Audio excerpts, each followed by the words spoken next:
Good morning, good morning, good morning, everyone. Ladies and gentlemen, welcome. Thank you all for being here today. Thank you all. Thank everyone else for being on time today, since one of our chairmen was a bit tardy. Before we get going, I want to ask Senator Davis to lead us in a word of prayer. Oh, I'm sorry. We got to get your mic on first, Hardy. What number? 26. Thank you. It's going to cost you, friend. Let's pray. Gracious and loving God, we come before you today with an humble heart, asking for your wisdom, your direction, and guidance today.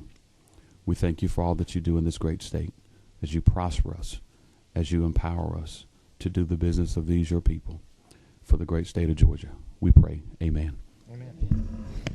Thank you, Senator. I want to thank Chairman Stevens for his participation and getting his members here this morning on time as well, which is very nice. And without anything else, I'm going to go ahead and get started. We've got a couple of individuals here today that I'm really excited to hear from. So I've been wondering what they've been doing.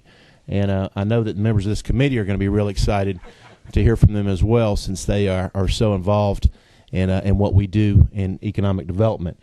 I also want to thank the Chamber for our breakfast this morning. We appreciate that. Thank you very much.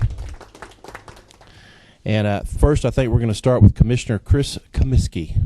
Commissioner, welcome. Thank you, Chairman. I appreciate it. I appreciate all y'all coming this early in the morning. I apologize for it being first thing in the morning, especially for Chairman Chance. I know it's difficult at times. Thank you. We just wanted to update you on what we're doing in terms of economic development and the governor's competitiveness initiative. The governor, when he came into office, one of the first initiatives he put in place was this initiative. It involves 23 people on the steering committee with also some ex officio members, which I believe you have a handout in front of you that shows you those members. And the principle of this is to put together an economic plan for growth plan for Georgia, both in the short term and the long term, to make sure we remain competitive in the Southeast and this country, quite frankly, and the globe for that matter. But we have seen in the last, I would say, 4 years, is the Southeast, which we are still a leader in. We still have an incredible competitive advantage over all the southern states. What we have seen, though, is a more aggressive nature because of the recession and because of bad economic times. States have realized they need to do more in the economic development world to try to catch the leaders, such as Georgia. And because of that, they've really, to be honest and to be frank, they have closed the gap on Georgia. We are still the leader in the Southeast, make no mistake about it. We are one of the leaders in this country. Recently, we've been ranked as high as number 4 in CNBC for places to do business. We'll have another ranking coming out soon that has us even higher. But the people behind us are not the same people they were in the past. They are actually some of our neighbors in the Southeast, which should concern us in some respects.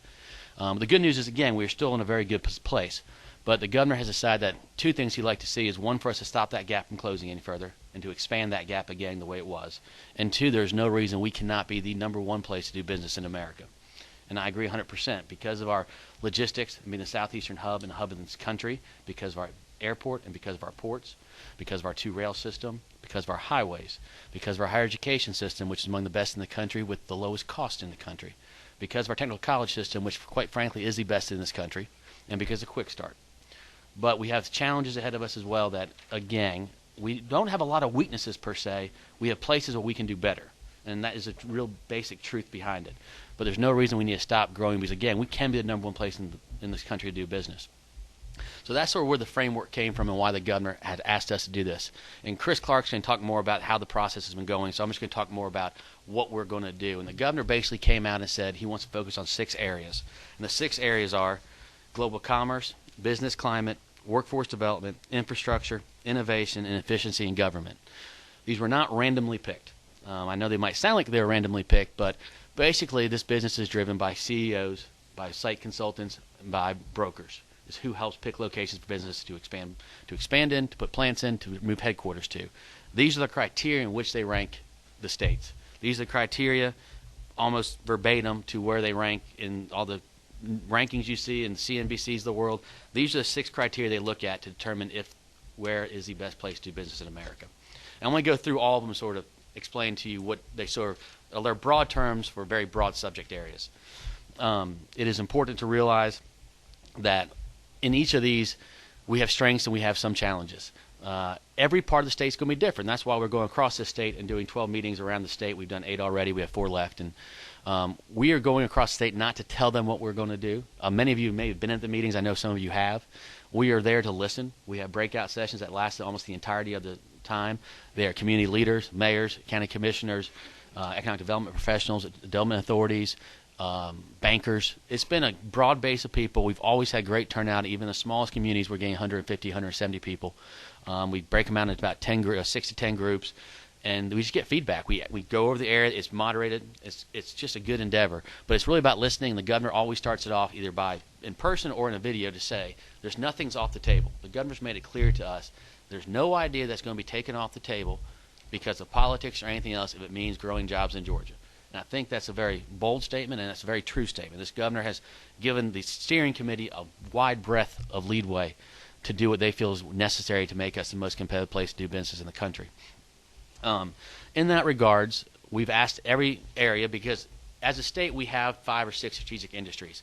Commission for New Georgia in 2002 helped address a lot of what we're best suited for, and they probably are still true today. Things like aerospace, agribusiness, biosciences, things the state is fitted for, and also growth areas of the future. And they have not changed much. But as you go around the state, every part of the state has advantages that others do not, and disadvantages that others do not. So as we as a state look at what we're best at, we're asking the regions to look at themselves and say, what are we best suited for? They don't need to be competing for X kind of jobs that are really never set or made for them, because it's going to waste their time and resources. We all have a limited number of resources. We, the department, cannot be everywhere in this world trying to compete for every business. We can't do it. We're very reactive in some cases. We get approached by 80%, 90% of what we do. 80% is being approached by site consultants, and we react to them, which is how we should do business. But there's 20% of our assets is getting out there proactively and trying to bring business to this country, to this state of Georgia. And again, because our resources are limited, although you all have done a great job of funding us and we appreciate everything you all have done, I'm not asking for more money. I'm not doing anything as such. I'm just saying that, like every other state, you can't be everywhere in the world. So we got to determine where we're best at, and then where those industries lie in this world, in this country, and go out there and be proactive. And we've done a very good job of that. But we need to always continue to look at ourselves and make sure they still continue to be true today.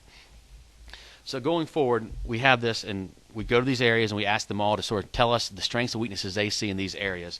But we want to go over what these areas are talking about and how we sort of as a state see the overall strengths and weaknesses as a state at this point.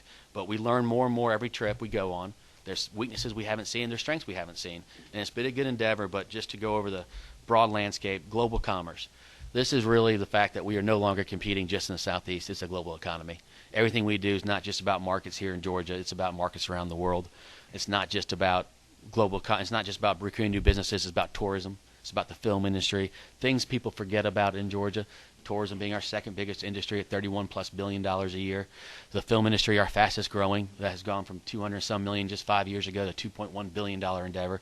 And I can't thank so many people on that committee that has made that possible, including Chairman Stevens' diligent work, and Butch Parrish and Mitch Seaball's work on that bill that has helped us become a leader in the film industry. But it's looking at all of those, and it's also saying, going back to what are our strengths, where are the markets we need to be looking at. So we're going around asking them to look at themselves there. Business climate. This is one that is what we all talk about a lot, and that's what Georgia is a pro-business state. We say it over and over, as so much of this country has balanced their budgets on the back of corporate America and their citizens by raising taxes in the last 4 years. This state and you all have decided not to do that. And thankfully, you've made us more competitive by just keeping our taxes level or actually reducing them, and become more competitive because of it, because other states are simply outpricing their business opportunities. And places like Illinois and California, we are finally seeing companies saying they're fed up, and we're going to go out there and get them. But we also know that we have an incentives game. Incentives play a big role in what we do. We have a lot of advantages, and incentives is one that we have some very good statutory incentives that were put in place in 1994.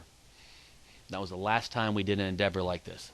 Zell Miller put this commission together, very similar to this one today. Chris Clark's predecessor helped chair it in the chamber. And 1994 was a long time ago. There was a birth in the beginnings of the internet and email. The economy has changed significantly, and you all have kept up with those times by helping us draft new legislation and tweak the current system. But it's still probably time to look at it again from start to finish and see if if we need to change it. Not to say that we maybe need more assets. I think we might need some more assets in some areas, but it's also about looking at how we're using our assets currently. Are we using them efficiently? Can we rework them and say maybe they're not necessary here as much as here, because these are the growth areas and we're putting it to areas that don't need it as much. It's time to look at everything from start to finish and say, is this where we should be? Because things have changed. And hopefully as we go through this whole endeavor, this will no longer be just a 20-year function. That's something that we're going to continue to look at yearly to say to ourselves what has changed, rather than try to do it in such a bold, broad way we've done it this time. Do it more narrow and just continually tweak it. But we need to look at it from start to finish. We have an incredible business climate in this state. We have good incentives, but quite frankly, these are the incentives is where other states are catching us. Because they're not going to be able to catch us because they can't build the world's busiest airport. They can't build a port like we have down in southeast Georgia. But they can give more incentives, and they become more competitive. We have fallen from a leader in that area to middle of the pack in that area. So and that doesn't mean we just need more incentives. It might mean just retooling the ones we have as well. So please understand we're not just here saying we need more, because that might not be the case. The next one is workforce development. It continually amazes me how many companies have made decisions because of this factor and because we have Quick Start. Quick Start simply is the best training and development tool in the country. Make no mistake about it, it is always ranked there. I think you all know what Quick Start is, but just to give you a quick summary of what Quick Start is. Quick Start's what we do as a state for incoming businesses, especially a lot in the manufacturing world, like Kia, where they come in and say, we're going to build a plant here, and we're going to guarantee them that plant the first day it opens will run at 100% efficiency with a trained workforce that is absolutely exceptional. And how they do that is they go to wherever those people have plants. We go to them, we study what they're doing, we can suggest how we might improve it, but we don't ever tell them how to do it. We then bring them here, we replicate what they do, and we train the people before they actually open up their doors. How do we do this? Training centers, our technical colleges. Again, this is all through the technical college system that has been absolutely one of our greatest assets. And things like Kia, they had 30,000 applications for their first 1,500 jobs. We vetted those applications. We trained people, not just the 1,500 they needed. We started with much more than that, knowing we were going to weed people out, meaning let's put 2,500 in there, and as we see people are stronger than others, let's weed people out, and then we end up with the 1,500 best people out of 30,000. And we do that on our dime. And if you don't think companies come here because of it, you're wrong. Because companies are making decisions on speed, and to get their company up and running at 100% efficiency is a millions of dollars endeavor that they get on the front end. And it's because of that in our technical college system that we remain number one in this country, a lot of places in the highest levels. We have challenges in education too. We've got K through 12 challenges for us to say otherwise. I think we know that we have things we can improve on. Is this committee going to solve K through 12 education in Georgia? No. But are we going to try to help it along and make sure people understand that in your high school days that there are career pathways, that there are great other opportunities besides sometimes every child should have a chance to go to a four-year school, make no mistake about it, and a college if they want to. But there's also other options that are incredible paying jobs that can make more money than their probably parents are making, if not double, 1 or 2 years out with a certificate. I think sometimes it's about just actually how we market things. But again, these are sort of the areas we're looking at a broad scope on workforce development. Infrastructure is the one that makes you pull your hair out. It is our greatest asset, and it's our greatest challenge, without a doubt. We've talked about the assets, the fastest growing port in this country, the busiest airport in this country, in this world. We have 2 rail lines that are crisscross this state, 2 that are actually on site at the port, which gives it tremendous advantages. But we also have challenges as well. We have a transportation challenge in Georgia. We know it. That's why you all passed a T-SPLOST, which we can't thank you enough for what we did in terms of getting that vote to the people. But that's the first step of a very long process, as you know. Quite frankly, 30 other states have transportation problems too. The ones that are going to have economic growth in the future and continue to have economic growth are the ones that have a plan in place to solve those problems. They're not going to be solved overnight, but our state has been given a chance next year to show other companies in this world, in this country, in this world, that we have a plan to fix our problems. And it's not just a Metro Atlanta problem. I know people want to think it is. It is not. It is around this state. And every time we go to these meetings, these breakout sessions, they have big old lists on the wall. They go through black, little easel, and they write down all of what people are suggesting. And without a doubt, on one of those pages is a list of 15 local projects that will connect them to the ports, will connect them to a highway, connect the rail, improve a rail system, whatever. That's on that list. Everywhere we go, we say, you have a way to solve that problem. Because we did a regional approach to this T-SPLOST, and that's how they're going to answer their problems. But every place who thinks it's just a Metro Atlanta problem are the same people that put 15 or 20 projects on that wall. It is not a Metro Atlanta problem. And I know people say it that it doesn't poll well. People don't consider it the number one issue. They think it's 6th or 7th issue of importance to the state. I asked them religiously in that poll you read what was the number one thing on top of that list. And I guarantee you it was the same thing everywhere. It was jobs. And this transportation initiative is all about jobs. That's all it is. It's the same thing. Take jobs and transportation, you can intertwine them. Without passing that bill, without passing those regional things, Georgia's going to have a hard time growing at the pace it did in the 70s, 80s, and 90s. And so we thank you for giving the opportunity, but we're also taking the time to tell folks, you know, you all think it might be a Metro Atlanta problem alone, but you have a list on that wall in every room that says that you have transportation needs as well. So it is important to us. It is important to the economic growth of the state. Just want to throw that in there.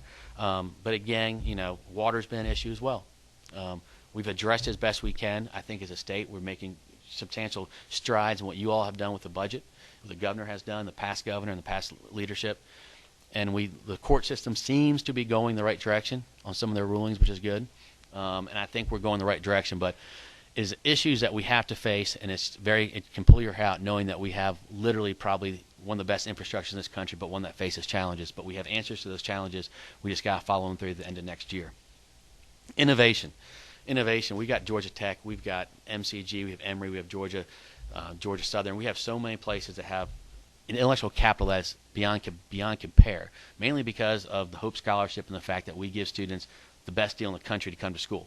Whether it's 190% or wherever it is, it's still the best deal in this country for their kids. And it gives us a lot of places. We have seen innovation in Georgia Tech in some areas that frustrates us at times because a lot of that stays here in Georgia.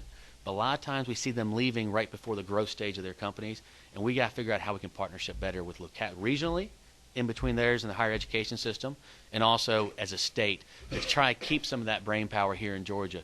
And a lot of it has to do with venture capitalists and things like that where the money's not here. We got to find ways to draw that money here and the management here because, again, we have the universities producing some of the best minds in this country. And we do keep a lot here. Again, we do, but we probably can do better. So we're just looking at how we can partnership better with localities, how we can help some of the younger minds and the beginning ideas through the incubation stage and the commercialization as a department, as a chamber, whoever it is, just looking across the board.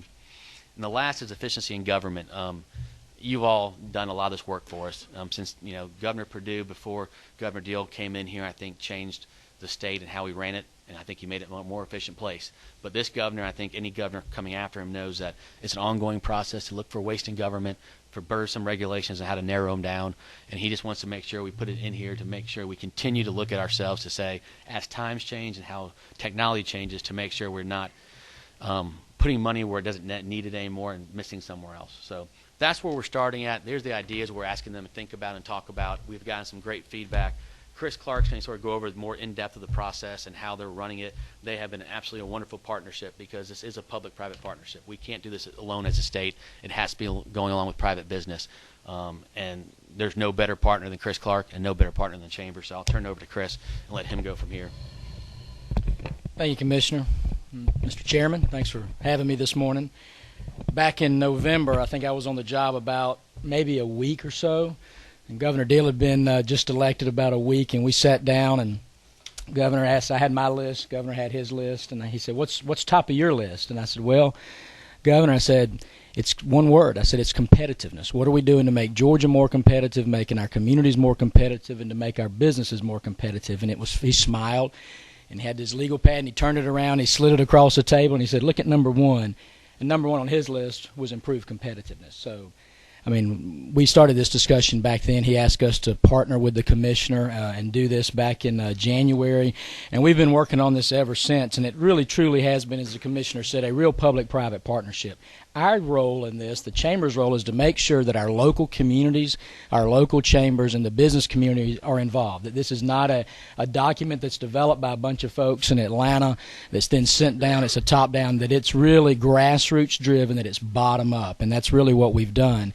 So here's how we've gone about trying to do that. We started off with, as the commissioner said, the governor appointed 23 business leaders from around the state, every type of business category from every corner of Georgia. So we've got manufacturers, we've got hospitality, we've got small business, you name it, we've got them on there.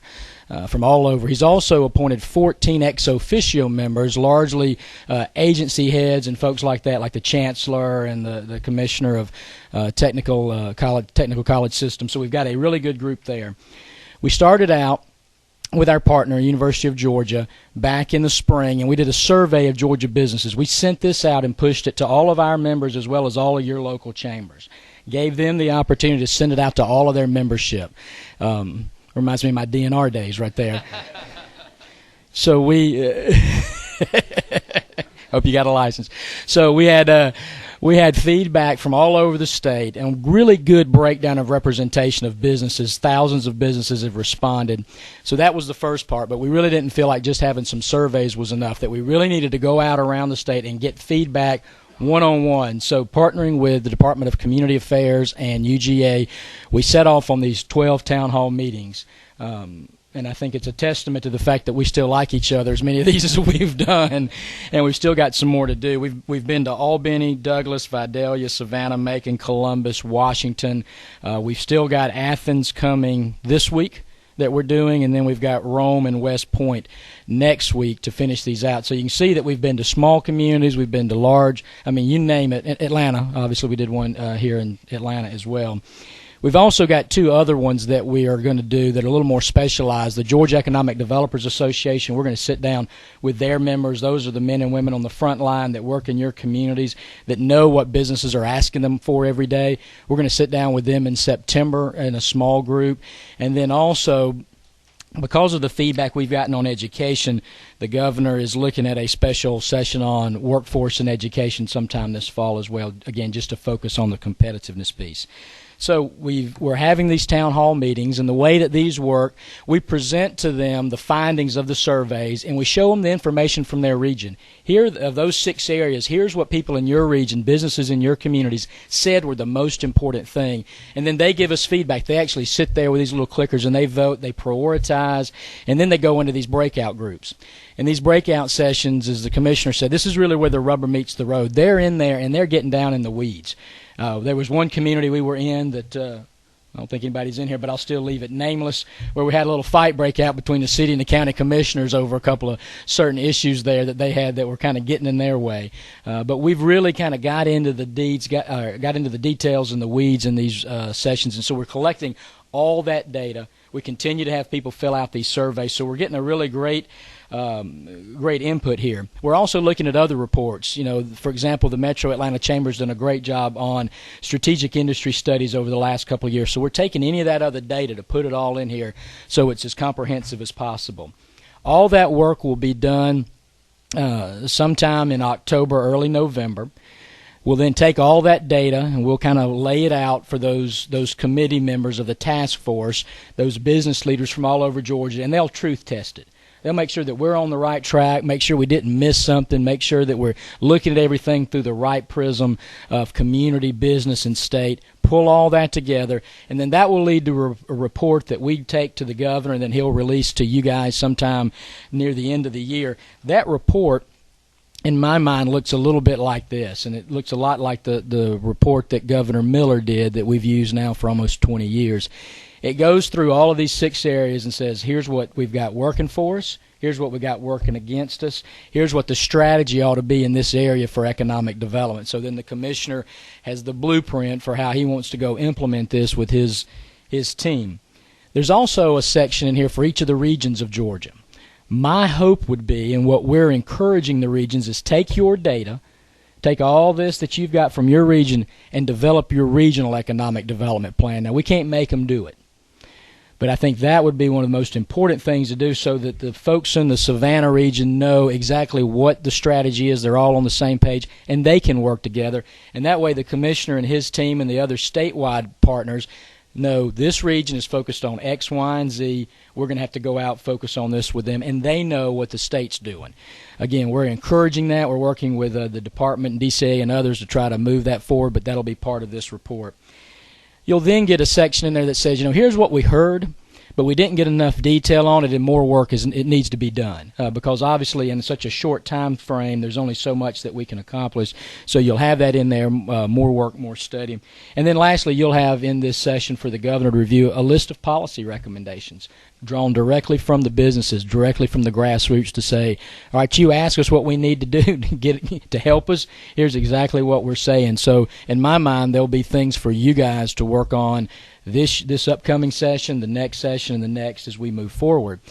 As we've done this, we're getting, I think, some pretty consistent feedback from businesses. And I don't want to presuppose all the things that we'll find, and the commissioner mentioned a couple of them, but a few I do think is important enough to kind of put a little tickler in you out there to be thinking about.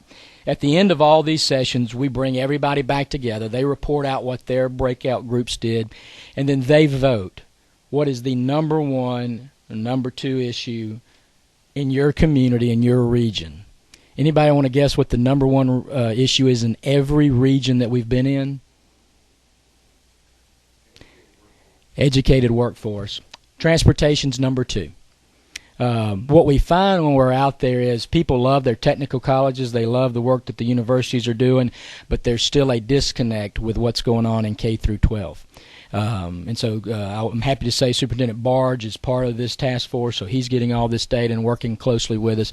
But everywhere we go, and I tell you, it's the soft skills that we're hearing too. You know, I can't I hire somebody, they don't have the right skills. You know, they don't know when to show up for work. They don't know what to wear to work. I've had every region we've gone to, we've had businesses tell us, I would hire people today if I could find them. Every region we've gone to. Businesses are ready to hire again if they can find people that are qualified and willing to come in and do the work. So we hear that, and as y'all aptly said, the second thing that we hear everywhere we go is T-Splost. We hear transportation. We hear deepening the port in Savannah, building out our rail infrastructure. In places in Georgia where you would think they're as far away from that port as they could possibly be, they want that port deepened because every county in this state gets an impact from that port. Other things that we're hearing is, we're hearing about how important, as the commissioner said, the importance of these film tax credits, because everybody is seeing entertainment filming now in their regions all over the state, even down in Albany. They're seeing it down there. It's more and more important everywhere we go. The amount of money that we spend on tourism, marketing in this state. I heard a earful of it yesterday down in Macon. We hear things about regulatory reform. We hear, for example, in Albany, we had a great discussion about the need to help focus and recruit more specifically, very targeted on ag processing opportunities down there. So that's the kind of data that we're getting back, real things that I think we can lead a policy discussion on, that you guys can have a direct impact on, and things as well that are really go straight to the heart of the strategy. So, and another little interesting thing, by having the leaders at these meetings that we've had, and there's some of the members that the governor's appointed have been at every one of these meetings, and I'll give a special thank you to Secretary of State Brian Kemp, because he's been at every one of these talking to small businesses about how his office can be more streamlined to help them incorporate. So, but we've been in a couple of meetings where issues have come up, and right there on the spot, you've had a commissioner like Commissioner Jackson. There were some questions about some programs at a technical college. He pulled those groups aside, immediately sat down, and they solved the issue, dealt with the problem right there on the spot. And I think that's a great thing about the way this has kind of worked as we've gone through it. So the Chamber's responsibility, in my mind, is three things, and this is what we've told our members in the general business community. The first was to make sure we're giving the input, as I said before, making sure that everybody's there, making sure that the local chambers, your local chamber is involved, your local economic developers involved. The second priority for us, or the second responsibility for us, is if the governor develops out of this, for lack of a better word, a jobs agenda or an economic development agenda for the next session, is we're going to be there to work with you and work with him to get that thing passed. But the third part of it, too, is accountability, to make sure that this is not, as the governor said over and over again, not something that just sits on the shelf. The great thing about what Governor Miller did is that led to the types of things that you did, like our incentives, like ICAP and other things that we continue to use today, and we continue to refine them and use them. So what we've done is created really a dashboard for all of these 6 different areas. These are the areas, as the commissioner said, that business leaders, that site selection consultants are looking at as they make their decision. So we have a website, gacompetitiveness.org, that you can go to and track these efforts. But also on there is our dashboard. Here's how we rank in all these different areas compared to other states. And in time, we'll actually put that on our website so that going forward, when we sit in here about a bill with you, we can say, we believe this bill will help move us forward in this specific area, and then we can track it over the long run to see if it actually does that. What we'll also do with this website is break it down by counties. So your individual counties and your regions can go in and say, here's how we compare against our partners and folks in the state or folks over the county line. So hopefully your county commissioners and as your delegate leaders can go in and try to do what you need to do to make your communities and your region more competitive. So that's the process, that's the timeline, and I believe we'll have a product, as I said, early December for the governor to bring back to this body, hopefully in time to work so we can be ready to go when you come in session in January. Thank you, Mr. Chairman. We're happy to answer any questions. Thank you, gentlemen. Any questions? No, Chairman Stevens, did you have a question or? Would like to. We were down in Representative Nix's area most of us, last week, and we found out that the Kia plant were producing cars at less than a minute on a line, and we also heard that their main competitor, Toyota and Honda, of course, with the two cars, Camry and Accord, they're building a car now that's about half the price with more features. So that's Georgia's going to be catapulted into an area that's going to be explosive internationally. I will just say this about Kia. They have now, with them and their suppliers, have put 10,000 jobs in place in that area. That's just those direct jobs for the suppliers and the manufacturer, not to count the impact the community itself, which has been huge. And, you know, some people sometimes will say, why do we do incentives in Georgia? I will point to Kia as the prime example of what it has done for not just the state, but for a community that, as Randy and some others know here, that has just needed a kick. And they have now, not only are they doing incredible, but the relationship they have with the company is absolutely incredible, too. It's a mutual respect for each other. And it's a success story that Chris Clark was more involved in than anybody since he was working the deal on the ground level. But it is absolutely something that I'll point to every day of the week and say that's a success story for a generation. Let me ask Chris one question, if I may. It has to do with regionalization. A couple of years ago, we expanded the powers of the RDCs and combined some of them. How do you see the future of, and this is both of you really, the future of economic development with the regionalization of economic development? Well, there I think two issues there on the regionalization thing. First of all, I'm asked more and more recently about how do multiple counties in Georgia start working together. I give them. I had one guy in Southwest Georgia, Representative Green down near your area, who said, I'll take my community anywhere in the world to find the best regional economic development group out there to study how they do it. And I said, well, how about you give me that money and you just drive up to Columbus instead, because that region's got it. They work as a team, and I think you're seeing that now. You're seeing it in your region. You're seeing it in Middle Georgia. You're seeing it in Southwest Georgia, where these communities realize they can't do it on their own. They have to be a coordinated team. You can even see it up in your area in that northern arc up there where they're actually working together. We met last week with folks from Athens, from Atlanta, that have worked together in the Innovation Crescent. So I do think there's a regionalization of economic development that people are now realizing that they have to work together, that there's strength in numbers, that they have more assets to sell than just one community. The role of the regional commissions, I think, they could play a big role in helping bring these regions together to do these regional economic development strategies, and that's what we're encouraging them to do. That's what we're encouraging the local economic developers, is that you've got a vehicle there to help you do this. Why don't y'all reach out? And they've been involved, and of course Commissioner Beatty is helping us with that as well. I don't know if you want to add anything to that. Senator Davis. Thank you, Mr. Chairman. To Commissioner Kaminsky and Chris, thank you both for your input this morning. Certainly pleased to hear it.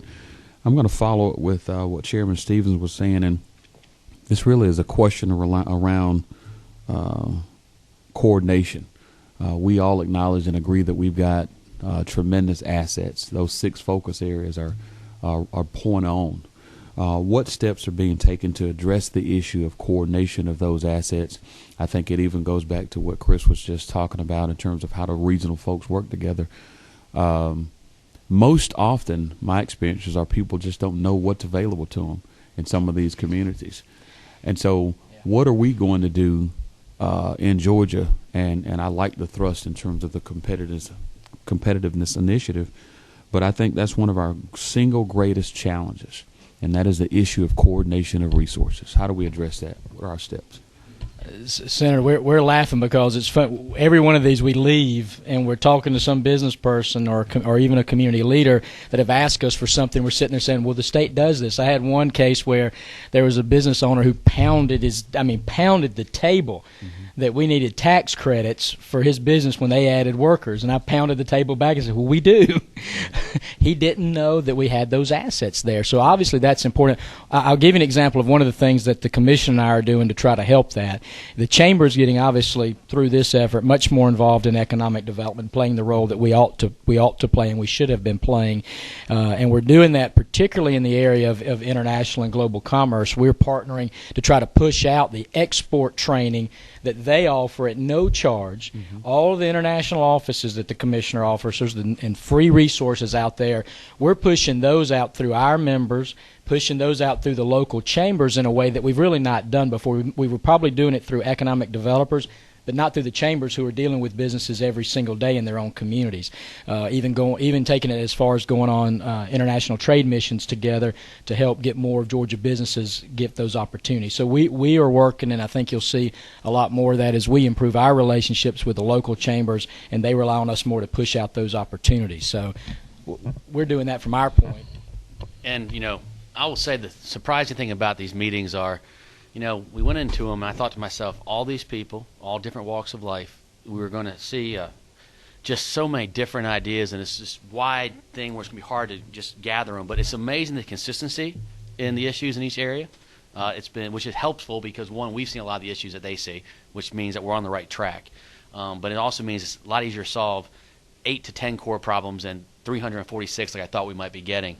And that was probably 60-70% of what we hear is the same thing. And 20% is maybe a little more, are things this state already offers, as you said.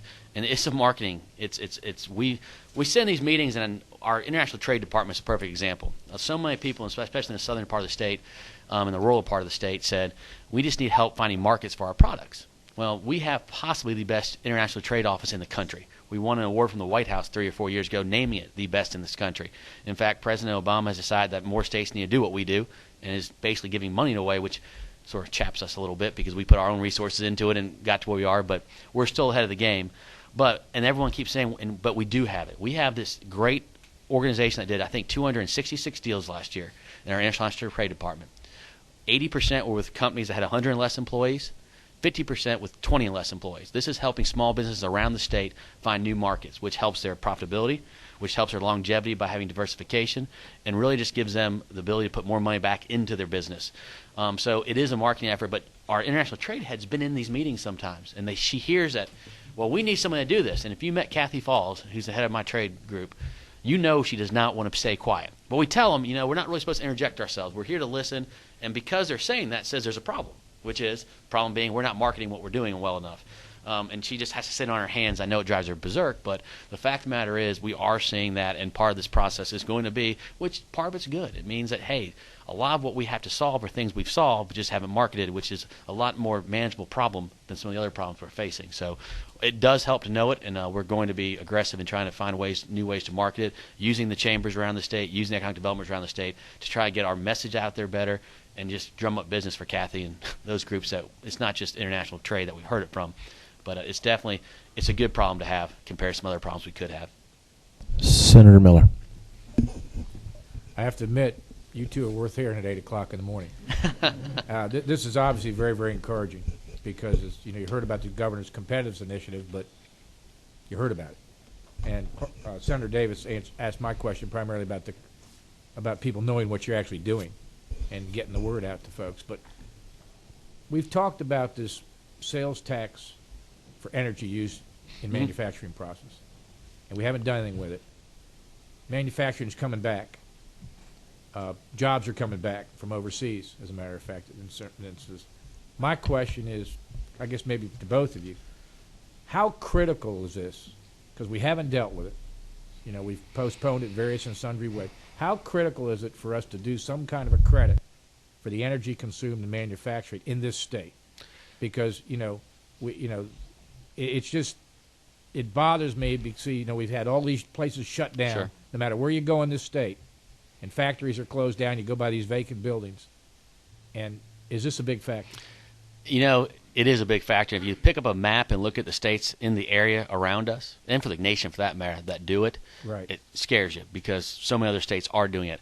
And advanced manufacturing, we've had problems in real estate. We've had problems with our banks. But advanced manufacturing in the last 8 to 9 months has been going up.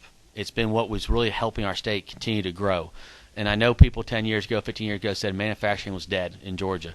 Well, a certain kind of manufacturing, right, the low-cost manufacturing, probably is dead in Georgia. But the advanced manufacturing, the high-paying manufacturing, is not being displaced to third-world countries and other places.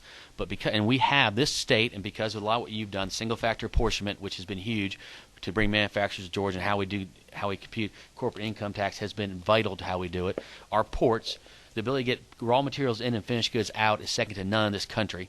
Our geographic location being 2 days within 80% of the marketplace by rail or on the highways. 2 days to 80% of the marketplace in this country, and 2 hours by plane, puts it as an advantage that other states just cannot meet. What they can meet sometimes, though, are things like the sales tax on energy. It is something we hear about daily. You are hearing about this? Oh, absolutely. Okay. Absolutely. And it's something, because our state's becoming a more advanced manufacturing state, which is a good thing. Not to say it's just one of the 5 areas, but it is growing. Can you define that? Advanced manufacturing? Aerospace, car manufacturers,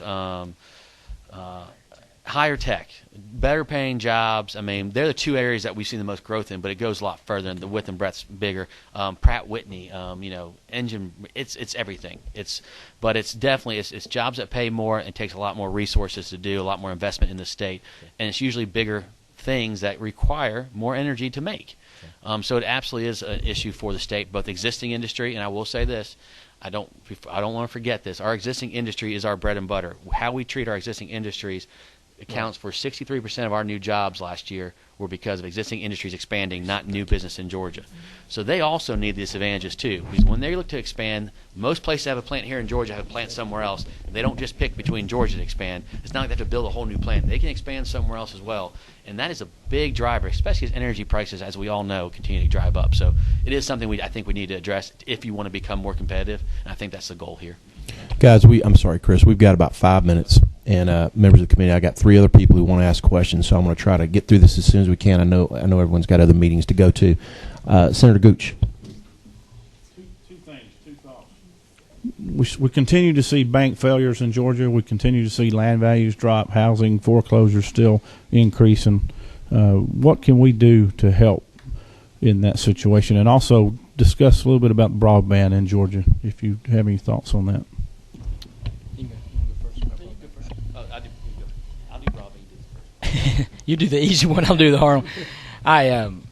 Senator, we met with Congressman Westmoreland last week, and I think the work that he's doing with FDIC to take a look at the bank failures in Georgia, I think is very important. But what I'm seeing, though, I'm still hearing from small businesses, particularly my small business members, difficulty in getting the capital that they need to grow. That continues to be an issue kind of everywhere we go. But I do feel like we're getting close to the end of the bank issues that we have, and we're seeing, I think, some consolidation. I've met with lots of bank presidents in the last couple of weeks specifically, and they are preparing, and they're seeing an uptick in their lending. So I think there's some light at the end of the tunnel. But we do want to continue watching what Congressman Westmoreland, helping him with what he does to make sure. Our concern has been that Georgia was, for some reason, specifically targeted. And I think what he's trying to work through now with the FDIC is to make sure that wasn't the case, that it was truly the assets. But obviously we're very concerned about that. We'll continue to work with the banking market on that.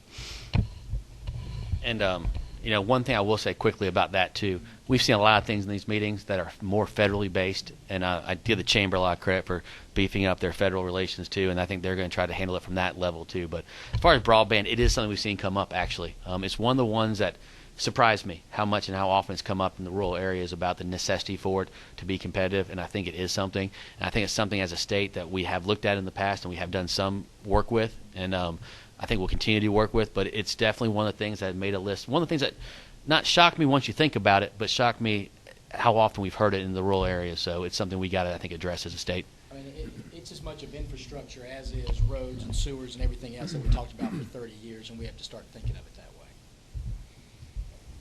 Representative Braddock. Thank you.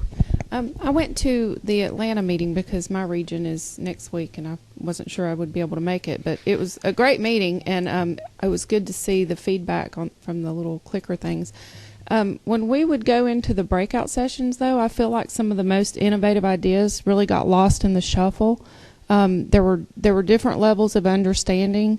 Some of the ideas that were thrown out were, things we're already doing that people just didn't know. And I wonder if there's a way that we could bring some of those really most innovative ideas to the forefront. And I think it would be good to separate some of the private sector feedback from the public sector feedback, because what I would see is a lot of ideas that involve more government or things that we were already doing that weren't necessarily working, and some of the private sector ideas kind of got lost, where they would just go, okay, I'm not going to fight this battle, because there were the discussion weighed more heavily around some of the government-centered ideas that, right. And so I feel like some of those things really got lost. So I think it would be good to bring forth more private sector ideas. Okay. And then I had another question, which I forgot what it was. Well, I appreciate that, and we'll watch that. And I will say that the surveys that we've done have been strictly private sector, and I think we have done a good job of. We've gotten multiple scribes in each room, so you're taking the stuff down up there, but you're also we've got folks in there taking it down otherwise. So I think we'll have a pretty good feel for it, but we'll be very mindful of that. Thank you. I know what my other question was.